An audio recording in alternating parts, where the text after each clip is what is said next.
प्रणिपत्यवर्धमानं प्रश्नोत्तररत्नमालिकां भक्षे नागिनरामरवन्द्यं देवं देवादिपं वीरम।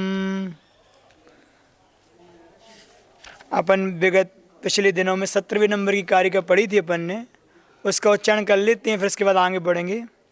किं मरणं मूर्खत्वं चानर्घ्यं यद्वश्रे दत्तम् आमरणान्त किं शल्यं प्रच्छन्नं यत्कृतं कार्यम। यहाँ पे सबसे पहला प्रश्न पूछा था कि मरण क्या है, तो हमारी मूर्ख बुद्धि, जीवन में मूर्खपना ही मरण के समान है। क्योंकि जब व्यक्ति मूर्ख होता है तो उसको कई बार, अनेक बार उसको अपमान सहने पड़ते हैं, और वो अपमान सहन भी करता है क्योंकि बुद्धि के अभाव में वह कुछ नहीं कह पाता।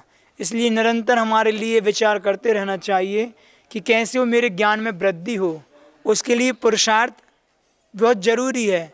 तो सबसे पहले कि मरण हमारी मूर्खता के समान है, और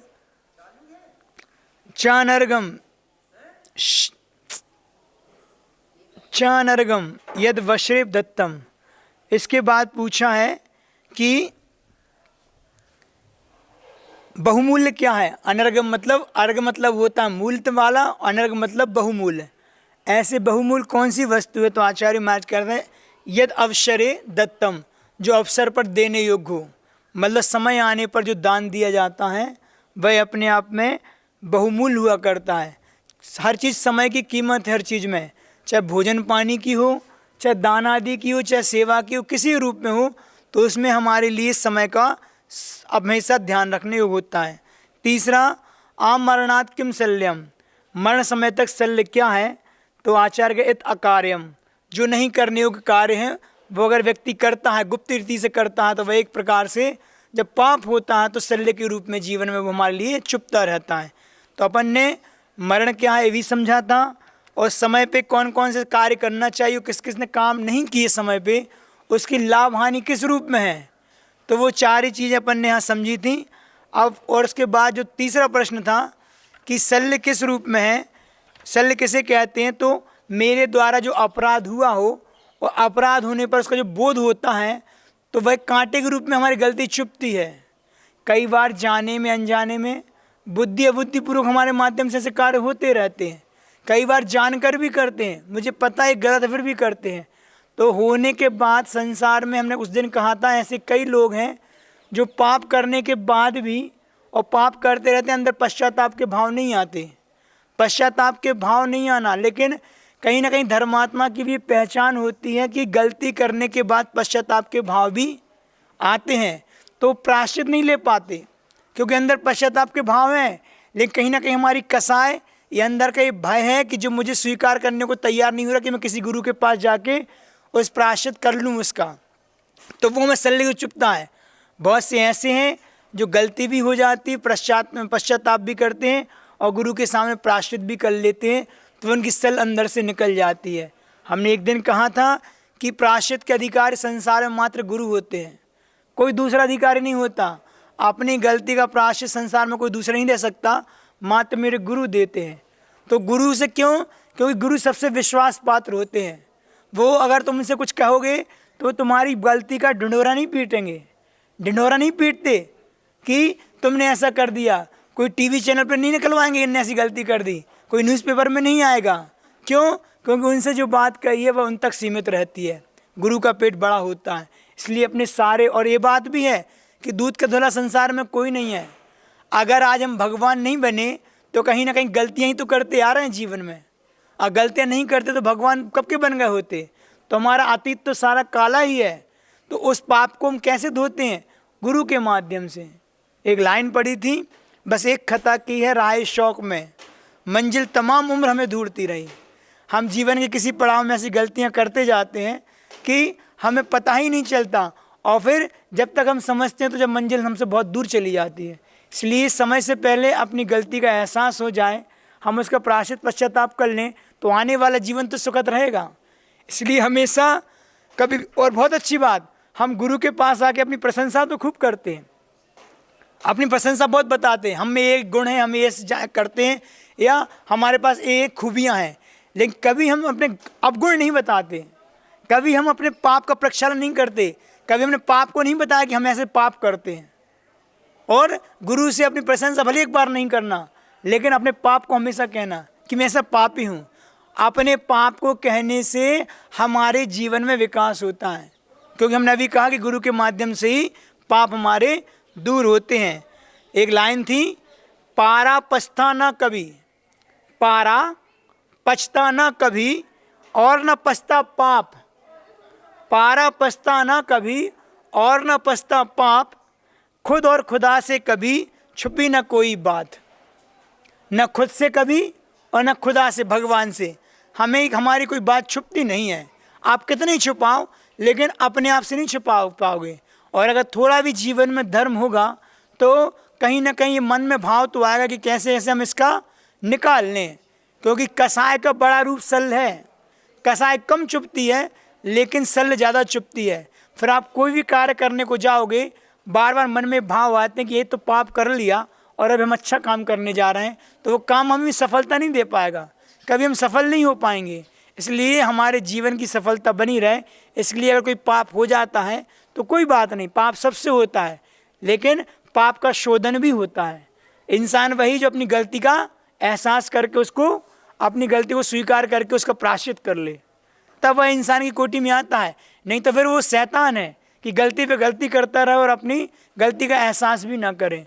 तो हमेशा ध्यान रखो, हमारा पाप कभी पछता नहीं है। जैसे पेट के अंदर का पारा चला जाए तो वो कभी भी पचेगा नहीं, उस पारे के माध्यम से आपका जीवन का विनाश ही होता है। तो एक बात है। और एक बात बहुत अच्छी है कि जो बात की हमेशा जैन दर्शन कहता है कि घृणा अपने पाप से करो, पापी से नहीं।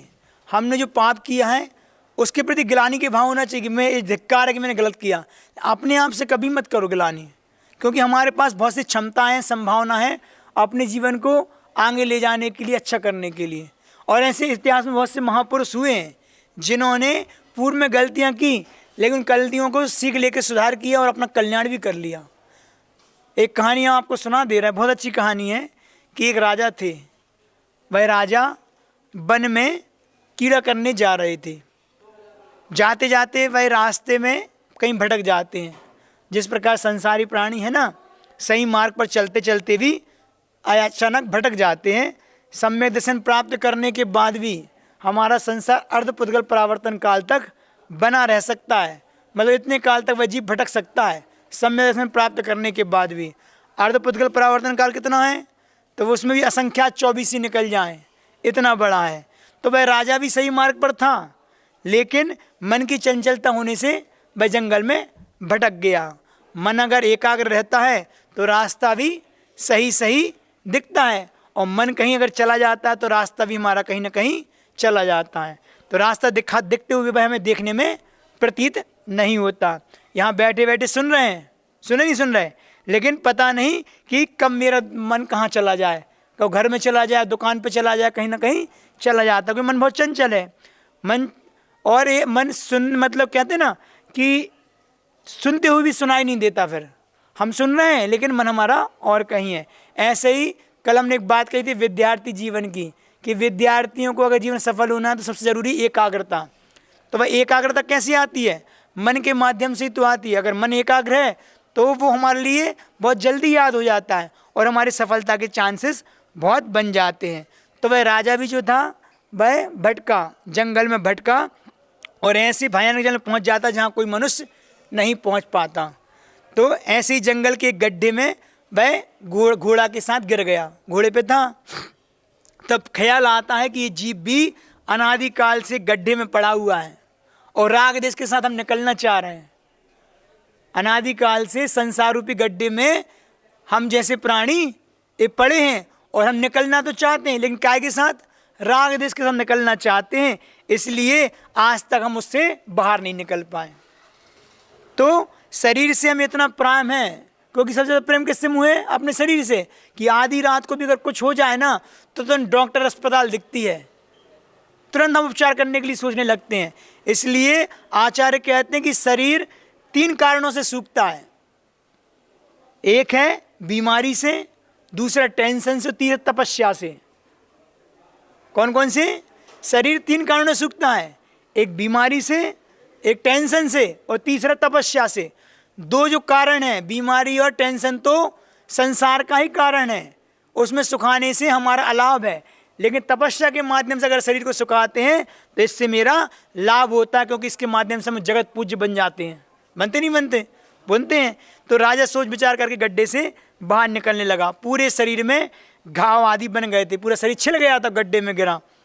लेकिन जब कोई व्यक्ति सामने कोई नहीं दिखता ना, तो वह तकलीफ सहन कर लेता है, कितने भी हो। कोई हमारे सामने नहीं है, लेकिन कोई सामने होता है तो फिर हमारा छोटा दर्द भी बड़े रूप में देखने को जाता है, कोई सहानुभूति देने वाला मुझे आ जाए। लेकिन राजा के पास वहाँ कोई नहीं था, गड्ढे के पास, तो वह स्वयं उठता है और वहाँ से निकलकर रास्ता खोजता है। कुछ आगे चलता है तो उसको दूर से एक झोपड़ी दिखाई देती है। झोपड़ी में पहुँचता है तो वह झोपड़ी किसकी थी? एक भील की थी। भील और झोपड़ी में, मतलब भील अपनी झोपड़ी में राजा को देखता है तो पहचानता है और आश्चर्यचकित हो जाता है, ऐसे जंगल में इस हालत में राजा कैसे? वह तत्काल ही अपनी खाट उसके लिए बिछा देता है। भील था।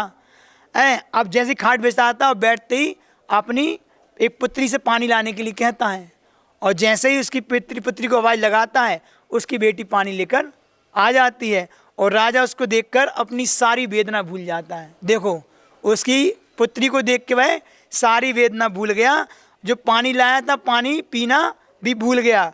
बिगर आभरणों के, बिगर श्रृंगार के वह इतनी सुंदर देखने में लगी कि राजा उस पर मोहित हो गया। अब मोहित हो जाता है तो यह तो मुझे मिलना चाहिए, मेरे राजमहल की रानियाँ रानी बनना चाहिए। मतलब रानियाँ होते हुए भी उसके अंदर एक भाव आ गया कि मुझे एक को चाहिए। तो वह कुछ नहीं सोचता, काम की पीड़ा में आदमी खुद भूल जाता है। उस भील से कहता है कि मुझे तुम्हारी पुत्री चाहिए, तुम उसको हमें दो। अब भील ने पहले तो मना कर दिया कि मैं नहीं दे सकता। क्यों? आजकल की तरह नहीं है। आजकल क्या होता है, करोड़पति ने लड़की मांगी, कोई पैसे वाले ने, तो मात्र धन और वैभव भोग सामग्री देखकर हम उसको लड़की दे देते हैं, है ना। उसके भविष्य की नहीं सोचते कि लड़का कैसा है, वैष्णी तो नहीं है, सदाचार है कि नहीं है, कमाता है कि नहीं कमाता, कुछ भी नहीं देखते। जबकि मात्र धन मात्र देख लेते हैं, कमाना माना कुछ नहीं देखते। गरीब की लड़की, देखो नीति की बात है, गरीब की लड़की यदि धनवान के यहाँ गई तो वह घर में कंजूसी बरतेगी या फिर फिजूल खर्ची करना शुरू कर देगी। और यदि धनवान की लड़की गरीब के यहाँ आती है तो हमेशा कुंठित होकर रहेगी, अंदर ही अंदर कुटती रहेगी और पीहर की तरफ झुकाव रहेगा उसका, हमेशा अपने मायके की तरफ। उसका मन ससुराल को अपना घर स्वीकार ही नहीं कर पाएगा। ऐसा होता है। इसलिए आपस में प्रेम वात्सल्य का भाव कहीं पर ही वहाँ नहीं बन पाता अगर किसी बड़े घर की लड़की छोटे घर में आती है। इसलिए समान दृष्टि वालों से ही संबंध हो तो हमेशा प्रेम बना रहता है। संबंधों की नीति की बात यहाँ पे होती है। तो अपन को भी देखना। तो भील समझता था कि अब लड़की नहीं देंगे तो राजा बुरा कर सकता है, राजा तो राजा है, लड़की तो देनी पड़ेगी। तो वह राजा के सामने शर्त रख देता है। क्या शर्त रखता है? कि लड़की तो दे दूंगा, लेकिन आपके पास तो पहले से ही युग पुत्र हैं रानियों के, आप उनको राज्य दोगे आगे चल के, मेरी पुत्री तो दासी पुत्री कहलाएगी, इसका क्या भविष्य है? हाँ, अगर आप वचन दो कि मैं आपके इस मेरी पुत्री से उत्पन्न होने वाले पुत्र को आप राजा बनाएं तो मैं आपको लड़की के देने स्वीकार करता हूँ। अब राजा के सामने सब शर्त रखी तो राजा तो काम में विफल था, वो तो कुछ भी करने को तैयार था। उसने वचन दे दिया, सब कुछ भूल गया। वासना ऐसी होती है कि राजा सब कुछ भूल कर भी अपने पान का बीड़ा निकाला, है ना, और लड़की के हाथ में रख दिया। मतलब कसम, पान की बीड़ा देकर कसम दी जाती ना, सौगंध ले ली कि इसके जो संतान होगी उत्पन्न और संतान ही राज्य का उत्तराधिकारी रहेगा। ऐसा रख के उसने भील ने उसकी लड़की से शादी उस राजा की कर दी। अब शादी कर दी, समय निकला, कालांतर में उसका एक पुत्र भी हुआ और वह पुत्र पूरा अपना जब हुआ तो ननिहाल पक्ष पर ही गया। होता है ऐसा ना, कभी माता पिता के पक्ष पे जाता है, कभी नाना नानी के। तो उसके पूरे संस्कार कैसे थे? नाना नानी के ऊपर चले गया। उसका रूप रंग भी वैसे भील तरीके और हष्टपुष्ट उसका शरीर और पूरी क्रियाएं माता की तरफ थी, पूरा झुकाव उसका ऐसा था, नाना के गुण थे। तो राजकुमार होकर भी वह उद्दंडी और उदार दिल वाला नहीं था, उद्दंडी था खूब। उसको देखकर राजा को हमेशा चिंता होती थी कि ये कैसे राज चलाएगा, लेकिन क्या करे, राजा हूँ, बोलकर बदलता नहीं। बनिया की जवान है, पत्थर की लकीर होती है। जो सौदा कर लिया उस सौदा से पलटेंगे नहीं। बनिया तो बेईमानी नहीं करेगा, और बेईमानी करता तो बनिया नहीं होगा। तो जो बोल दिया, बोलकर बदलता नहीं वचन की, और जो बोलकर कभी बदलता नहीं अपनी बात को, हमेशा उसको वचन की सिद्धि भी हो जाती है। जिसके वचन शुद्ध होते हैं उसके वचन शुद्ध होते हैं। तो फिर वह कहेगा, तो यहाँ पे क्या हुआ, राजा ने जब बोला तो राजा ने समय पाकर राजा ने दीक्षा लेने का विचार किया। बूढ़ा हो गया था, तो राज्य का उत्तराधिकारी किसको बनाए, मंत्रियों से सलाह लेता है। तो मंत्री तो हमेशा सर्वश्रेष्ठ पुत्र के लिए कहते हैं, जो सर्वश्रेष्ठ हो उसको बनाया जाए। तो राजा कहता है कि मैंने तो पहले सौगंध दे दी है कि इसकी पुत्र को ही बनाएंगे, आप कुछ उपाय करें। तो मंत्री कहता कि राजा ये उचित तो नहीं होगा, लेकिन कुछ भी हो तो मंत्री किसी उपाय से जो सर्वश्रेष्ठ पुत्र होता है उसको किसी बहाने से कहते, राजा तुम्हारे ऊपर कुपित हो गया है, वो तुम्हारे लिए दंड दे रहा है, मतलब सजा देना चाहता है मृत्यु की।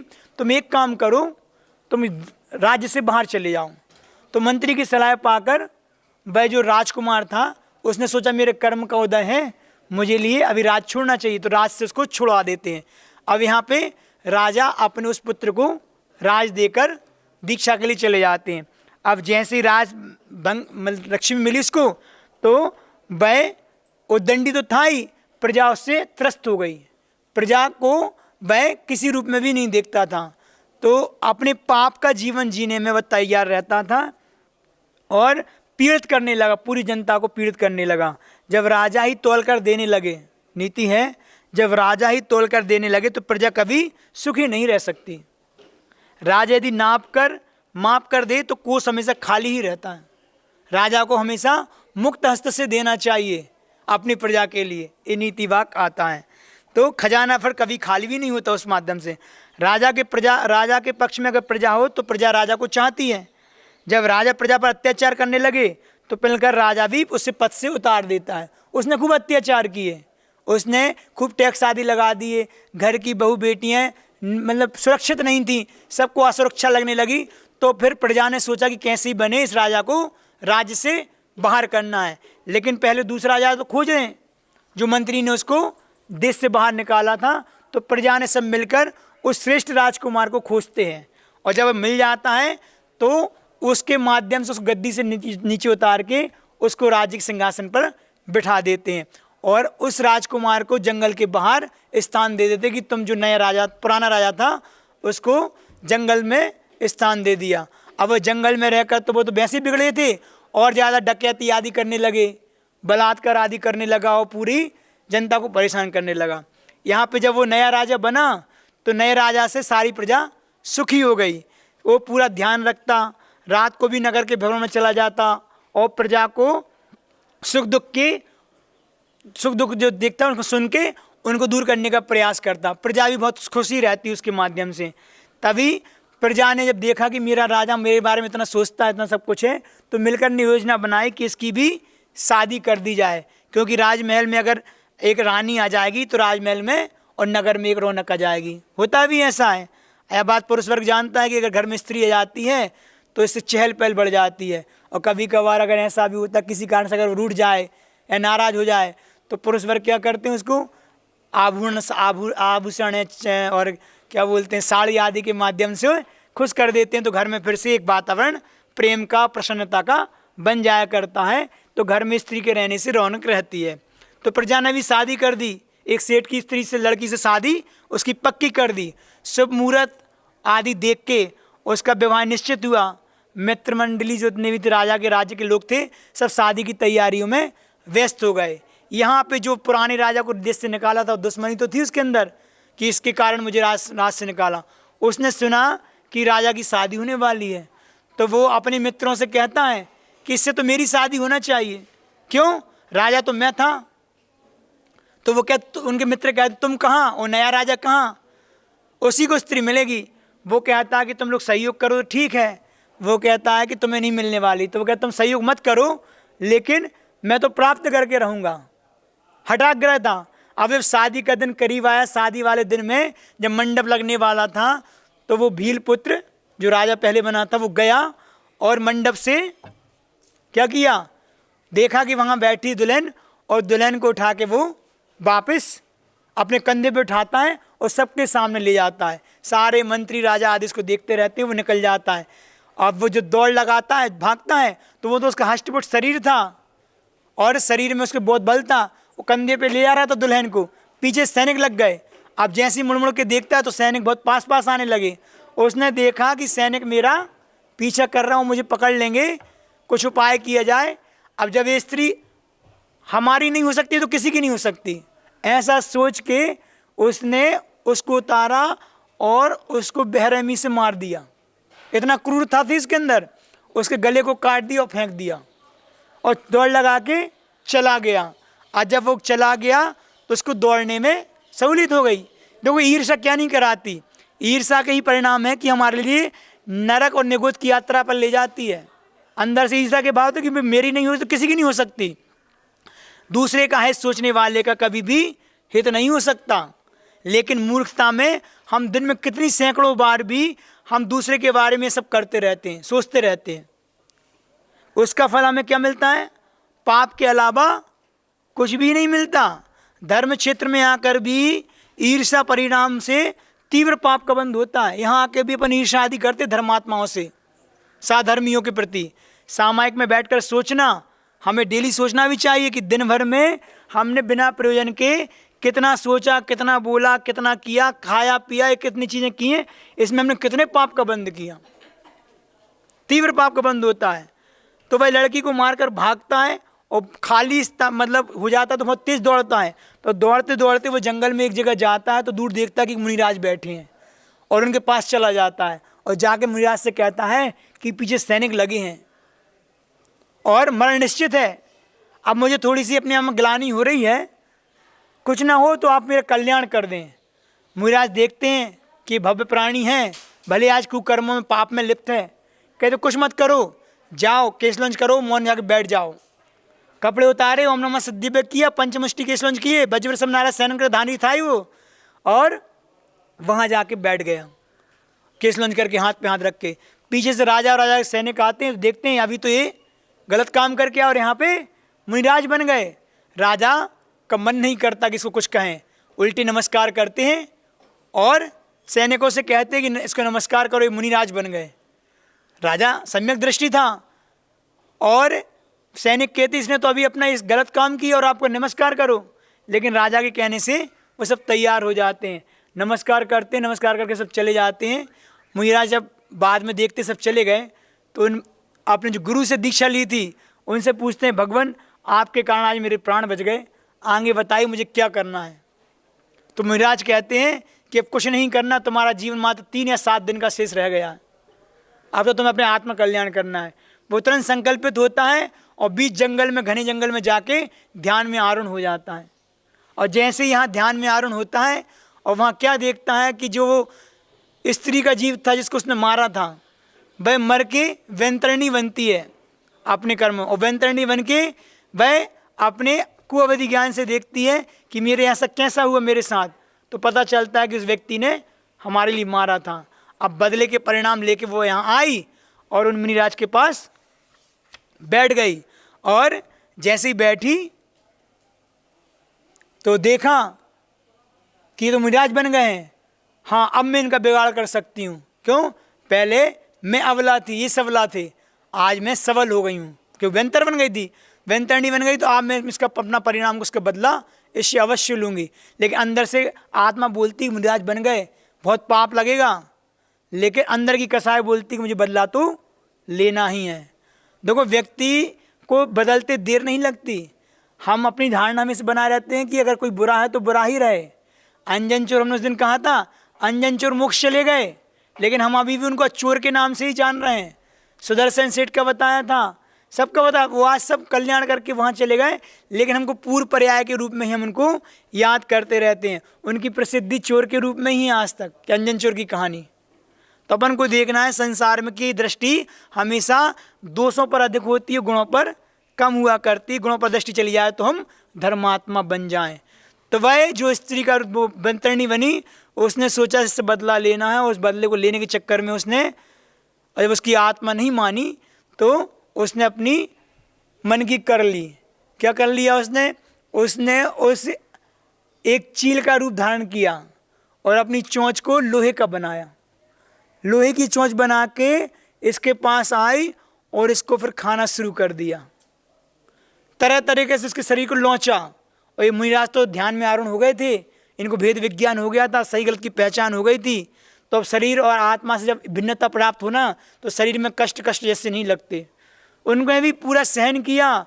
और जब उसने देखा कि इतना सहन कर रहा, कुछ हो ही नहीं रहा, तो उस घाव भो गए थे, उन घाव में उन्हें बिलबिलाते हुए कीड़े और पटक दिए उसके, ताकि और उनको कष्ट हो। ऐसा करते हुए उसने खूब उपसर्ग किया और वो ध्यान से विचलित होके ना होके 3 दिन और 7 दिन तक, 2 विधान आते, कहीं 3 दिन कहीं 7 दिन तक उनने उस कष्टों को सहन करके उपसर्ग विजय प्राप्त करके वहाँ से सरवार सिद्धि में जाके विमान में पहुँच गए, मरण प्राप्त करके। तो देखो भावलिंग था उनका, द्रवलिंग होता तो सरवार सिद्धि जा ही नहीं पाते। कहाँ तो एक पहले एक वो पर्याय थी कि पूरे गलत काम किए और उसी पर्याय में इतना पुरुषार्थ किया कि जाके सरवार सिद्धि में पहुंच गए। नियम से एक भव अवतारी हैं, वहाँ से नीचे आएंगे और केवल ज्ञान प्राप्त करके मोक्ष चले जाएंगे। हम यहाँ पे यही सोचते रहेंगे ये द्रव्यलिंग था कि नहीं था। उनने अपने भावों को संभाल कर संसार को समाप्त करने का पुरुषार्थ कर लिया। कुछ क्षण पहले पंचेंद्रिय के विषय भोगों में लगे थे, मार काट में लगे थे, अगले क्षण पूर्ण हिंसा के त्यागी बन गए और भाव परिवर्तन हो गए। तो कब किसके कैसे भाव हो जाएं कोई कह नहीं सकता। समाधि मरण में प्रपंच सुनाते हैं। कौन से मुनि की कहानी सुना दी हमने? नाम नहीं लिए एक बार भी। कहानी तो है लेकिन किसकी है? श्रेणिक के भाई की है, चिलाती। उपश्रेणिक उनके पिता थे, उपश्रेणिक के पुत्र चिलाती श्रेणिक थे। जो श्रेष्ठ पुत्र था जिसको राज बाद में दिया वो श्रेणिक थे, और ये जो पुत्र था जिसको रेज निकाला वो कौन था? चिलाती था। अपन पढ़ाते हैं, पुत्र चिलाती नामा मुनि को बैसी ने तन धाता, मोटे मोटे कीट पड़े तनता, पा निज गुण राता।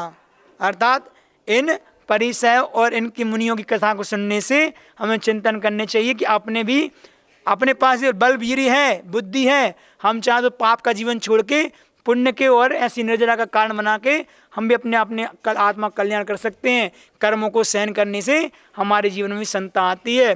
रोग आदि हमारी वेदना करने की शक्ति, रोग आदि में मतलब जो होते हैं ना, समता धारण करने की शक्ति आती है। तो जब भाव में कुछ नहीं कर पाओ तो कम से कम अपने भाव को तो संभालना ही चाहिए कि एक हत्यारा कैसे मुनि बन गया और उसने अपना कल्याण कर लिया।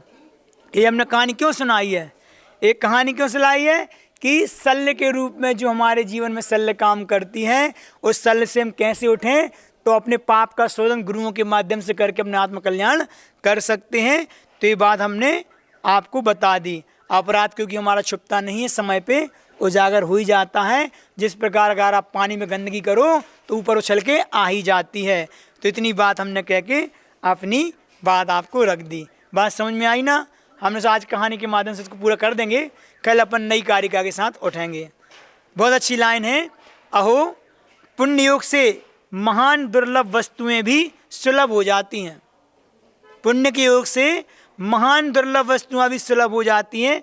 पुण्यात्मा के पीछे लक्ष्मी भागा करती है और पापात्मा लक्ष्मी के पीछे भागा करता है। पुण्यात्मा के चरणों में प्रकृति अपनी सारी संपदा सहज ही बिखेर देती है और पुण्यहीन, सारा पुण्यहीन जगत धन के लिए तरसता है और धन हमेशा धर्मात्माओं के लिए तरसता है। धन किसको तरसता है? धर्मात्मा के लिए तरसता है। लक्ष्मी परछाई की तरह परमात्मा पुण्यात्मा के पीछे पीछे दौड़ा करती है। इसलिए अपने पुण्य को बढ़ाएं ताकि धन वैभव आपके पीछे पीछे भागे। इतना ही पर्याप्त है। गुरुदेव भगवान श्री विद्यासागर जी महाराज की द्वादशांग जिनवाणी माता की जय। 9 बार नमोकार मंत्र करके यहाँ से उठेंगे।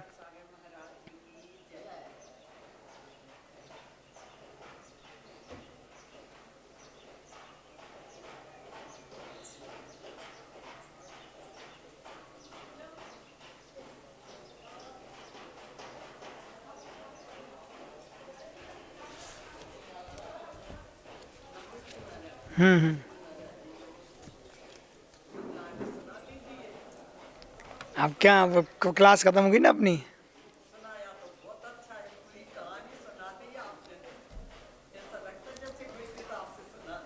लाइन है बहुत अच्छी। कुछ कहने से पहले हम कितना सोचते हैं कि इस बार सब कुछ कह देंगे, पर कहने के बाद मालूम पड़ता कि कहाँ कम अन कहाँ ज़्यादा रह गया। असल में भावों के प्रवाह में शब्द का सेतु या तो बन नहीं पाता या टूट जाता है। एक बात और है, कभी कभी मन उदासी से भर जाता है तो मैं उसे कड़वी दवा की तरह पी जाना चाहता हूँ। ऐसे में सहानुभूति आती है और कहती चुप हो जाओ, मैं तुम्हारे साथ हूँ। कौन उसे समझाए कि लगाने की दवा से पीने की दवा ज़्यादा असर किया करती है। तीसरी बात, गुरुदेव कहा करते हैं कि जीवन में शांति से जीने के दो ही तरीके हैं। जीवन में शांति से जीने के दो ही तरीके हैं। भूल जाओ उन्हें जिन्हें तुम माफ़ नहीं कर सकते, भूल जाओ उन्हें जिन्हें तुम माफ़ नहीं कर सकते, और फिर माफ़ कर दो उन्हें जिन्हें तुम भूल नहीं सकते। इतना ही पर्याप्त है।